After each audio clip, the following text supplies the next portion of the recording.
It's finally time for the Cantrip tier list. I will be doing a tier list of spells of other levels as time goes on. I'm going to start with cantrips. There are 22 of them. I've got 5 tiers. Top one being S tier or critical hit. Bottom being D tier or critical miss. If you don't agree with one of my tier list positions, then let me know. But please do me the honor, the consideration of telling me why I am wrong.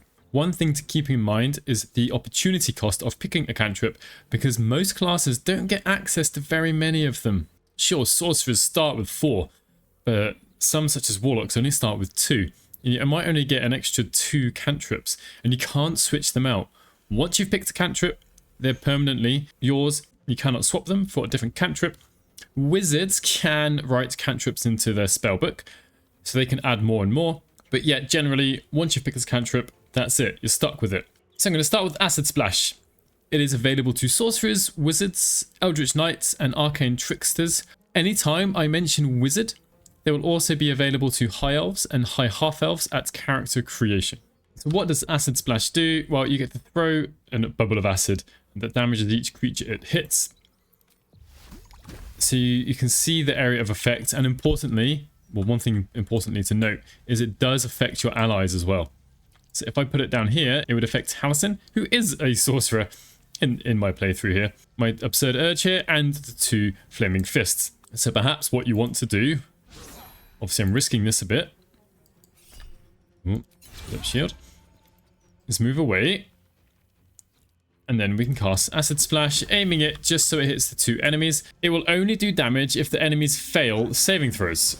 Here, they both did. It's a dexterity saving throw to avoid the damage. Now, at lower levels, the enemies have quite a good dexterity saving throw, but it doesn't go up massively as we level up. So I do find this gets more and more useful. The damage is relatively low. It's 1d6 at level 1. And this goes for all cantrips. At level 5, if they are a damaging cantrip, there's an extra die of damage. So at level 5, this would do 2d6.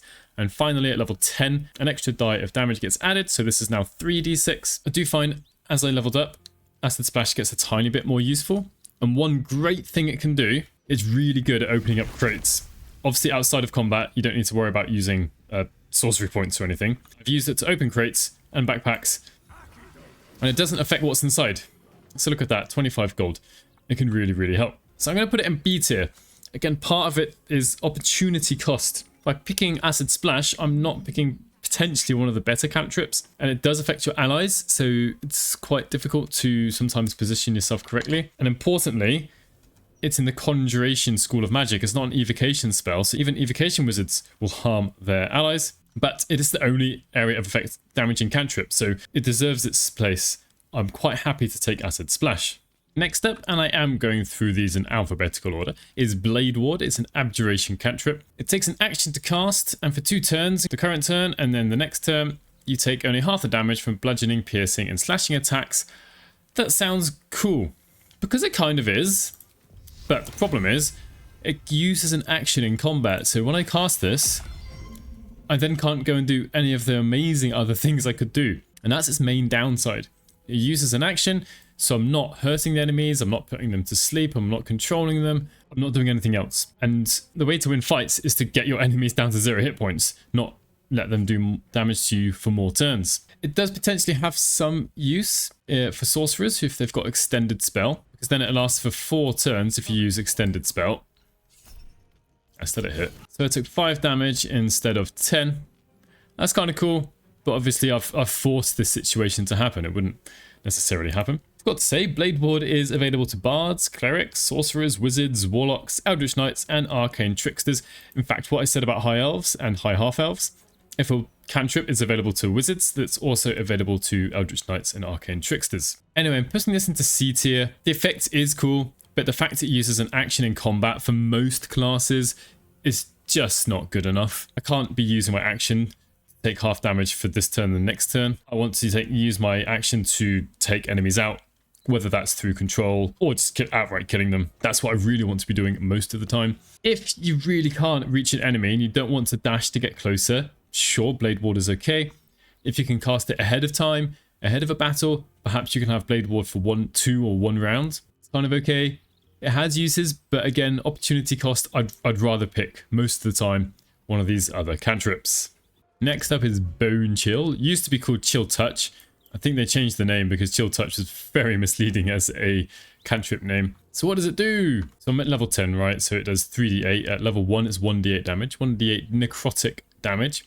It requires an attack roll. Generally, that's a good thing because we can get height bonuses and advantage much more easily than we can for saving throws. And if you hit an enemy, it prevents them from healing until our next turn. And an undead receives disadvantage on attack rolls. The preventing healing is almost essential for some battles. Really, really useful. It only targets a single enemy, not more than one. They're now bone shield, so it'll tell us that they can't regain hit points, and if it's undead, disadvantage on attack rolls. The necrotic damage is resisted by a fair few enemies, especially towards the middle and end of the game. So in terms of it being damaging, it's okay. D8 isn't the worst, it's not the best. It's kind of your average amount of damage for a cantrip. I'm going to stick this in A tier. If there weren't so many enemies resistant to necrotic damage, I might put it up at S. But you've also got to bear in mind, as I said before, for Blade Ward, if I'm casting this, I'm not casting anything else. So you really want to make sure you want to use it. But there are some fights where it's just really, really good. Such as the Lava Elemental. Prevents it from regenerating. Anything that's got regeneration, Bone Chill will stop it. Absolutely amazing. And when it comes to damage, since this is the second cantrip that we've got that has damage, but at level 1, your level 1 spell slots are probably better used to do damage because, for example, here they do 3d6 damage here with Dissonant Whispers. Burning Hands does 3d6 fire damage in an area. That's great. As you get to the higher levels, though, your cantrips do as much, if not more damage than your level 1 spells. So you can rely on the cantrips to do some damage, but they're never going to be the most damaging. There will be higher level spells at like 2, 3, 4 and above that will do much more damage than cantrips, but remember, cantrips are here to stop you from using spell slots. And Bone Chill is available to sorcerers, warlocks, wizards at character creation. At level 2, Circle of the Spores Druid get Bone Chill, and bards can learn this from their magical secrets, which all bards get at level 10, and College of Law bards gets an extra one at level 6 also. So anytime I mention magical secrets in the future, it will follow that exact pattern. The next cantrip in the list is Dancing Light. Dancing Light is available to bards, sorcerers and wizards, and drow get it at character creation also. I've actually got it here on Halcyon because there is an item, Chimera's Locket, which is a reward for saving Arabella in the Druid's Grove, which lets you cast Dancing Lights. So what can you do? It's got a 60-foot range. Once per turn you can cast it, and you can illuminate a 30-foot radius. And it requires concentration. It's an action to cast. Obviously I'm outside, I don't really need it here. But the point is, okay, cool, I've cast Dancing Lights. I now can't go and use Chain Lightning or Cool Lightning. For some reason my character here is not having a good time. Maybe he's using Blink too many times. So the opportunity cost is very high. If you want to create light, there is a different spell that a different cantrip even that I would recommend over this. If you can cast this ahead of combat, maybe, but also the concentration really just, it does it in for me. I'm not happy with Dancing Lights particularly. My first critical miss. I feel like I'd be wasting a cantrip by picking Dancing Lights. I'd rather choose light, to be honest. And the concentration requirement just makes it just really not worth it. Especially when we get to higher levels. Even once we have haste, what am I going to do? Concentrate on haste or Dancing Lights? It's going to be haste like 99% of the time. And since it doesn't do damage, it doesn't get any sort of upgrade as we level up. So yeah, sadly D tier. So far, quite the spread. Next up is Eldritch Blast. This is available to warlocks at character creation. Bards can get it for magical secrets. And of course I haven't mentioned it so far, but there are feats, magic initiate feats that let you learn 2 cantrips in a spell from a particular class. So you pick warlock for this. What does it do? There's 1d10 force damage. I'll get to this bit in a second. And instead of the damage going up at levels 5 and 10, you get an extra beam at levels 5 and 10. By the time we're level 10, we get 3 beams, which I could focus on all 3 on a single person, or split it up between 2 people, or even 3 people. Now, thankfully, it's force damage, one of the least resisted types. Many containers and doors and things are actually vulnerable to force damage. So this isn't just useful in combat, it's useful outside of combat. And where's this agonizing blast? Well, when Eldritch Blast can be enhanced by class features, in this case Warlock Invocations, So not only can we make it do extra damage, which is equal to our charisma modifier, we can make it knock people back, as I saw and as you would have seen when these guys got attacked. It's the most damaging. We can target 3 different enemies if we wish, which is very useful compared to just attacking a single target. It's an attack roll, so we can get advantage easily or high ground. Lots of objects have vulnerability towards it. It's just absolutely great to have inside and outside of combat. Firebolt is next, available to wizards and sorcerers, and bards can learn it from their magical secrets. So what does it do? It does 1d10 fire damage at level 1, and it goes up in damage at levels 5 and 10. It uses an attack roll, so targets the armor class.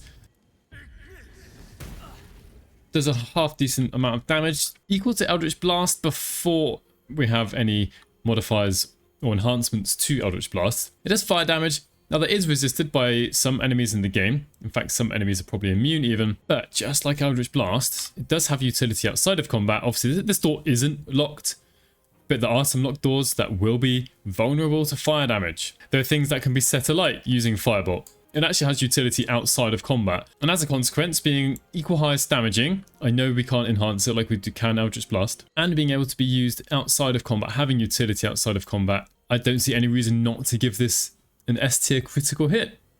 Friends! Some of you might have some. Right, what does Friends do? Get an advantage on charisma checks against a non-hostile creature. It requires concentration, lasts for 10 turns, and in higher difficulty modes, Tactician, targets might accuse you of enchanting them. So I click on it.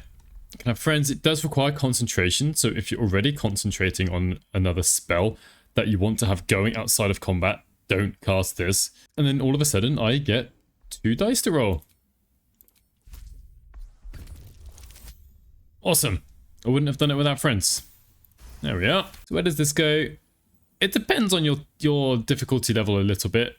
But yeah, right up to the top. Right into S tier. And Friends is available to bards, sorcerers, warlocks, and wizards. Next up is Guidance. What does it do? It gives a 1d4 bonus to ability checks. Again, it requires concentration. It requires an action in combat. I wouldn't usually cast it in combat. Lasts for 10 turns. So when I click on it, plus 1d4. The really good thing about this is it can be applied to any ability check, and will also apply to passive checks around and about the map. And look at that. Without Guidance, I would not have passed that. It doesn't guarantee you to pass every single skill check, certainly increases it by a good amount, and it goes up to S tier. The only real downside is it requires concentration, a bit like with Friends, and if you are concentrating on something outside of combat, don't cast Guidance without thinking about it first. You don't get any warning that you're about to break the concentration of another spell. The next cantrip is Light, and Light is available to bards, clerics, sorcerers, and wizards. And what does it do? It's an evocation cantrip. Infuse an object with an aura of light. May only affects 1 target at a time. So if I cast it on myself, it will make my weapon exude light until long rest. But if I swap my weapon, the light goes away. What you can do, quick tip here, put your armor on the floor, cast it on your armor,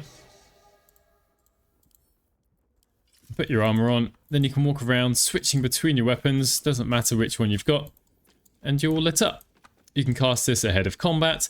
It doesn't require concentration. I'm going to stick this in A tier because lots of races do have dark vision, which is the main use of having light. Also, eventually quite a lot of weapons have light as part of the weapon, like they give off light, and there do seem to be a fair number of light sources, but it's still a top pick. I'm always happy to have light. It's good to cast it on someone, then kind of just forget about it, not need it. Put it on someone like Lae'zel, give it on her melee, put it on her melee weapon, put it on her armor, and then you don't need to worry about dark vision. Mage Hand is the next cantrip I'm going to look at. So you create a Mage Hand that can manipulate and interact with objects. It's once per short rest. It only lasts 10 turns. Inside of combat, I wouldn't use this because it requires an action to cast it. Mage Hands can attack, but for 1 damage. They can shove. They haven't got a great chance to shove. The best thing they can really do is throw items. So you can throw healing potions at anyone and everyone. You can throw items at levers to make them work. So it's one way of activating a lever from afar. It's kind of okay. In combat, it will attract some attention if it's the only thing that can be targeted. But enemies, the AI changed after a patch, I've forgotten what patch now, maybe 1 or 2, where they target summons less than they used to. It can fly around also, but at the end of the day, it's really not that great. The opportunity cost is too high. I'd much rather have some of these other cantrips than Mage Hand. I've easily survived without it. It can't do anything like pickpocketing, and it can't open doors by itself. It can move items around, so it's kind of half useful, but it's just not all that it's cracked up to be. And Mage Hand is available to bards, sorcerers, warlocks, wizards, and Githyanki and Mephistopheles tieflings also get a version of it at character creation. Minor Illusion is next. What does it do? It creates an illusion that compels nearby creatures to investigate, and you can remain hidden while casting the spell and also silenced. So let's use it outside of combat first. Let's stick one over here. And what you'll notice is everyone kind of turns towards it, running together. And then if you're really, really mean, wait until as many people have crowded around, go to turn-based mode. And if you have a bunch of enemies here, you could then lob, well, whatever you want. Fireball, a chain lightning, ice storm. It's really good at grouping up enemies. It's also really good for distracting enemies outside of combat. Perhaps you're finding one particular vendor difficult to pickpocket from. So you can cast this, get them to turn in a particular direction or someone else in a particular direction, and then you can pickpocket a vendor more easily perhaps. And then let's look at it during combat. If I cast it during combat, it will make enemies turn towards it, which, I don't know, might be useful if you've got the same turn as somebody else, perhaps. But during combat, it's not that great because, again, as with some of these other cantrips, we've used an action to make this happen. I'm a bit torn to be putting it between A and B tier. In the end, I'm going to put it into B tier because it isn't as useful in combat. I know combat isn't the whole game, but some of these at the top here are useful both in and outside of combat, although obviously Friends isn't. Guidance actually helps with shoving, but if it made the enemies walk towards it during combat, perhaps I'd give it a higher tier, but it just turns them around, which is a bit sad. Sad. Interesting. Next, we have Poison Spray. Poison Spray is a short-range attacking cantrip, which requires the target to make a Constitution saving throw. It is available to druids, sorcerers, warlocks, wizards, and nature domain clerics because they get to pick a druid cantrip. So you have to pick a target within 10 feet, so you do have to get quite close, up and personal to an enemy. Now, I have got my absurd character here who's one in every level, so their stats are very low. So spell save DC for this isn't very good now. There's a high chance that Fist Discoria will actually pass their saving throw, or not. However, I'd say on someone who's actually a dedicated spellcaster, such as Astarion or Halcyon in my playthrough here, the chances would be significantly higher. At lower levels, enemies actually have a fairly decent chance to pass the saving throw. With the right items, we can increase our spell save DC to quite high amounts, 21, 22, without trying too hard. At which point it becomes okay. It's not amazing. The one thing it's got going for it is that it is the highest damaging cantrip. It's 1d12, and by the time you get to level 10, it's 3d12, which is kind of nice, but it's also poison, and that's a very heavily resisted damage type, so you're never going to get a huge amount out of it.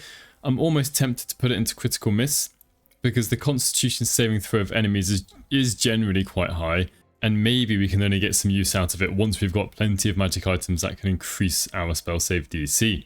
Next in our list is Produce Flame, which is only available to clerics, druids, and Asmodeus tieflings at level 1. So it's kind of got two parts to it. So you produce a flame in your hand, and it sheds light in a 30-foot radius, which lasts until long rest. So I'm going to get a star in here to cast it. We're outside, so we don't need this extra light. We can't really tell the difference, but if you're somewhere dark, you can. And then on the turn we cast it, I'm just going to move out of melee range. We get the option to hurl the flame. It just requires an attack roll. The range is 30 feet, a bit disappointing. If it hits, it does 3d8 damage. I was just quite unlucky with my damage there. So it's fire damage, which is quite well resisted. It's a 1d8, it's averaging in damage. It does have some use out of combat, I suppose. You can have light, but you only have light while you've got it out and you haven't thrown it.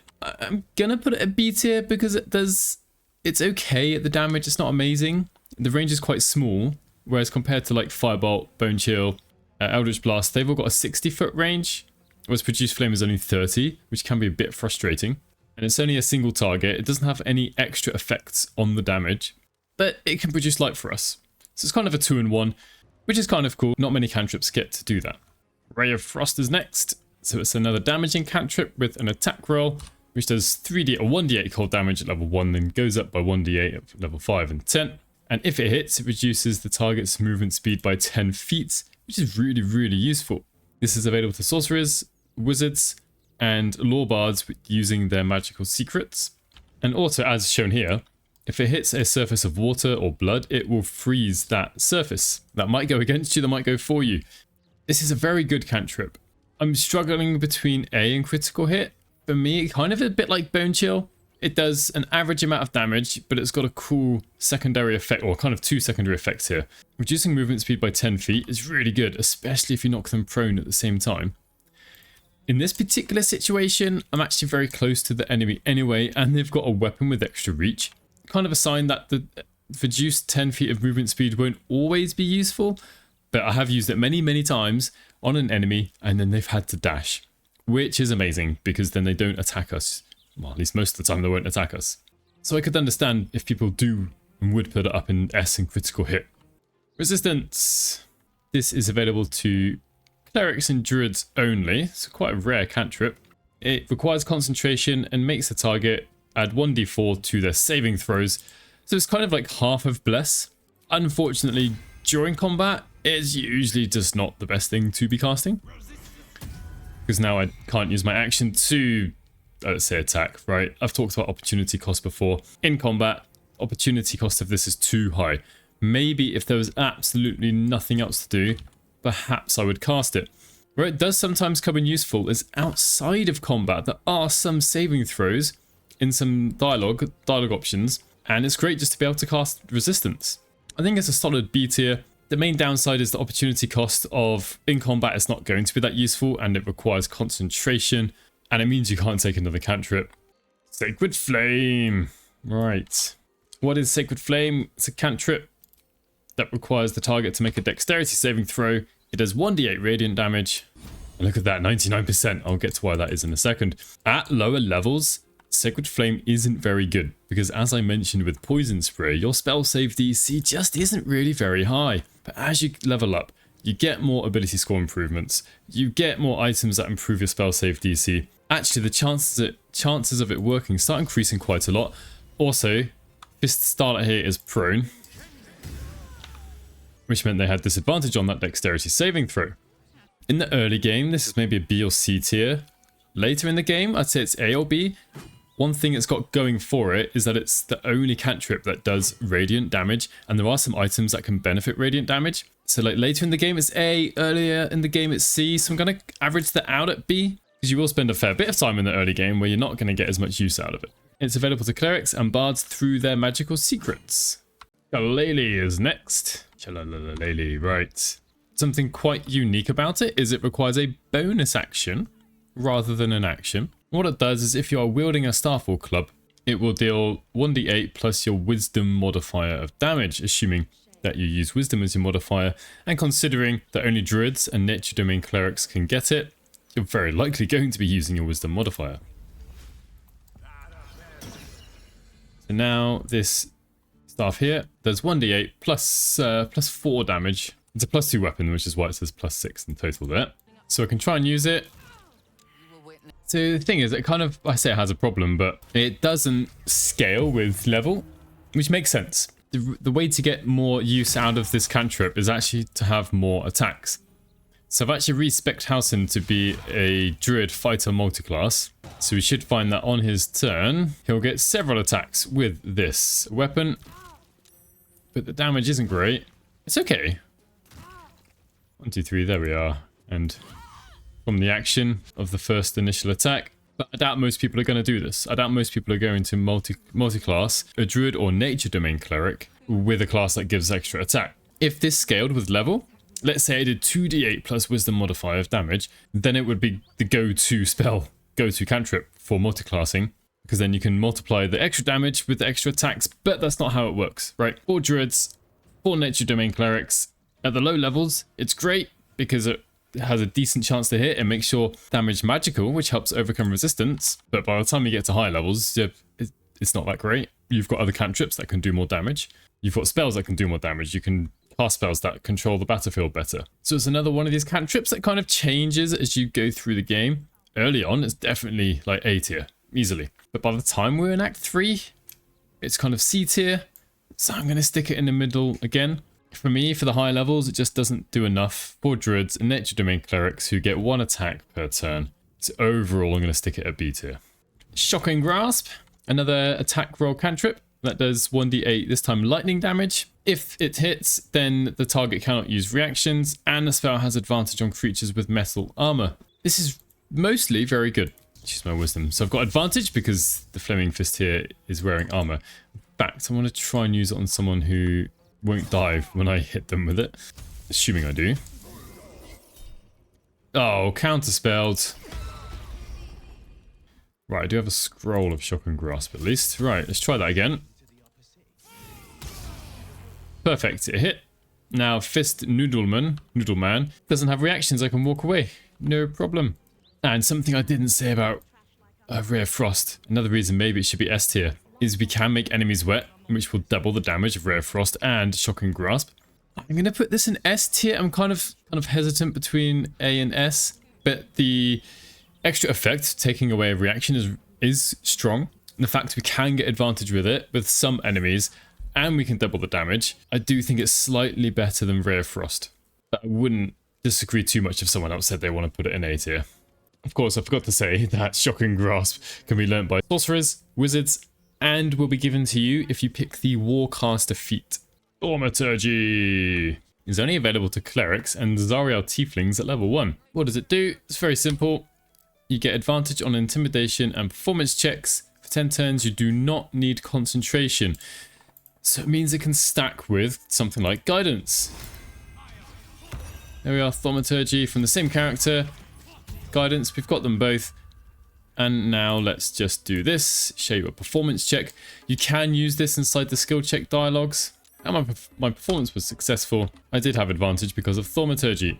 I think this is an easy A tier. The only real downside, the reason it's not any higher, I should really say, is it only affects 2 skill checks. It doesn't affect any more. But it's great because it doesn't require concentration, so you can stack it with other things. Thorn Whip next. Getting there, nearly at the end. Thorn Whip requires an attack roll, does 1d6 damage at level 1 and goes up by d6 at levels 5 and 10. It is available to druids, nature domain clerics, and warlocks who pick Pact of the Tome. And what does it do? Well, apart from hitting, if you do hit... So let's try this again. Thorn Whip, if it hits, pulls the target towards you, but not very far, sadly. So it's kind of a cool effect. Thinking about B tier, to be honest. It's a pretty cool effect, but you need to be within quite a short range. And there will be times where you can pull people down from up high or pull them onto some sort of hazard, which is good. But the short range and low damage, I do think lets it down. And if the target is huge or larger, they can't actually be pulled. So you're not going to be able to pull everyone and everything. So I think it does have limitations, but I like the idea of it, that's for sure. Next up is True Strike. I suppose I have to talk about it. It is available to bards, sorcerers, warlocks, wizards, and rangers who pick the Mage Breaker option at level 1 for favored enemy. What does it do? You use an action, requires your concentration, gain advantage on your next attack roll. Sounds cool, but the opportunity cost is massive. It takes an action and your concentration. Advantage gives you 2 rolls for your attack roll. Why not just attack twice, rather than using an action now and an action next turn to do an attack with advantage? Why not just attack twice? I've found what is probably one of the only ways that it can be used, and it's not like the worst thing in the world. So I'm in a situation where Shadowheart here is an arcane trickster, so she has sneak attack, and I suppose I could use sneak attack against Fist Miller. I've tried to create a situation where it wouldn't make sense, but let's just say I want to attack, I don't know, Fist Cross here. So I could attack, but I wouldn't get my sneak attack. What we can do, I suppose, Let's cast True Strike and have it counterspelled. Right, I'll have to come back to that. I'm back here. I've pretty much lost my reason to use True Strike. I suppose a bit too far. Okay, let's try and hurt Fist Clover. So I can cast True Strike. And now I have advantage on this attack. I can and should get a sneak attack on it. There we are. I mean, maybe that's one use for True Strike. Overall, the opportunity cost is just too high. Apart from that one kind of unique case, you're not going to get any use out of it. Rogues can mostly just hide with their bonus action anyway to get advantage. Maybe in this instance it would have been a bit harder, but there's still space down here to hide. And I probably had better things to do with my action. It's just awful. Concentration means you can't concentrate on any other spell. It's just for a single attack that you get advantage for. It uses your action. Most classes are not going to get any use out of it whatsoever. The opportunity cost is too high. And lastly, we have Vicious Mockery. This is available to bards and warlocks if they pick Pact to the Tome. What does it do? The enemy has to make a wisdom saving throw, and if they fail, they take 1d4 psychic damage, which goes up by levels 5 and 10, and they have disadvantage on the next attack roll, and you get to hear lots of wonderful lines. Oh, counterspelled again. Alright, Vicious Mockery. So yeah, if the enemy fails the wisdom saving throw, they take some damage, disadvantage on the next attack roll. Now, this guy isn't the best person to be casting this. I'm glad that worked. So what, we did 6 damage, 3d4 damage. Psychic damage is pretty good. And then this fist will have disadvantage on his next attack roll. It's going to be the one after this. There we are, critical miss. But then stopped having disadvantage after that. So in the early levels, this is another one that's kind of split, in my opinion, between the early and late higher levels. At early levels, it's very high, I think, like A tier. Giving disadvantage for a single attack roll is very good, because lots of enemies only have 1 attack roll. But as we get to higher and higher levels, they start having 2 or 3 attacks, and only having disadvantage on one of them isn't that good. And the damage is very low. It's 1d4. The damage doesn't really help that much. I'm going to leave it a B tier. Again, kind of depending on what level you're at. Early levels, very high. Later levels, kind of lower. But let me know what you think. Thank you very much for watching, and thank you to all the members of my channel. It really helps me going, and hopefully I'll catch you in the next one.